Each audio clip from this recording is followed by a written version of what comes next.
want to talk about something uncomfortable.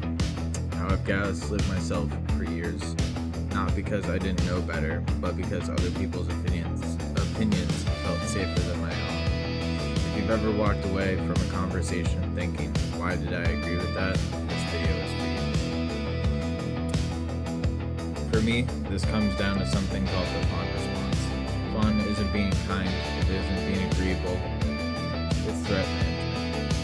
When my nervous system detects potential conflict, rejection, or disapproval, it switches states fast, and my priority becomes keeping the peace, even if that means overriding my own perception.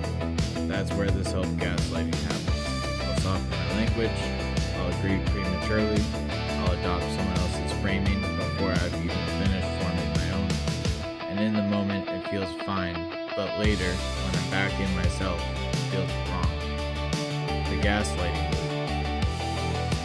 Here's the loop I keep getting stuck in. Someone shares an opinion. My system flags danger.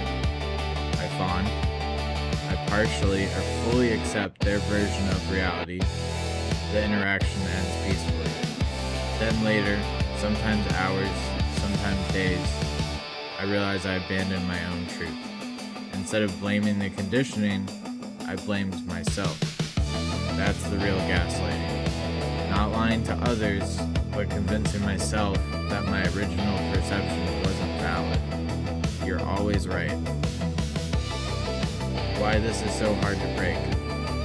The hard part is that this isn't a conscious choice, it's state dependent. One state knows what's true, another state prioritizes safety over accuracy. And when they switch, it feels like disappeared. Or it feels like I disappeared. It's in bold, I can read it correctly. That's why the anger comes later, and I definitely can relate to that. Not because I'm dramatic, but because my system values coherence and fawn fractures it. Why I'm angry now, and why that matters. Here's the important part. The anger showing up is not a problem. It's a boundary signal coming back online. Anger means I notice the override, I notice the self-erasure, and I'm not willing to keep paying that cost. I don't want to be aggressive, I don't want to dominate conversations, I just want my own reality to survive contact with other people. What I'm practicing instead, I'm not trying to never fawn again, that's unrealistic. What I am doing is delaying agreement. I don't decide in the moment, I don't immediately adopt someone else's framing. I let myself leave the conversation unfinished if I need to. Even saying internally, I'll revisit this later, is enough to break the automatic override. Agreement is not required for safety. It's a big deal. It's a boundary no one really sets nowadays at all. There's just social boundaries that we don't talk about. It's kind of like Neon Genesis Evangelion, but that's another topic.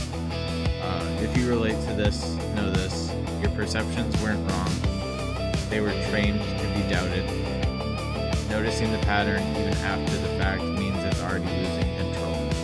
If this resonated, you're not broken, you adapted, and adaptations can be updated. Just like a computer system, we had to learn how to survive.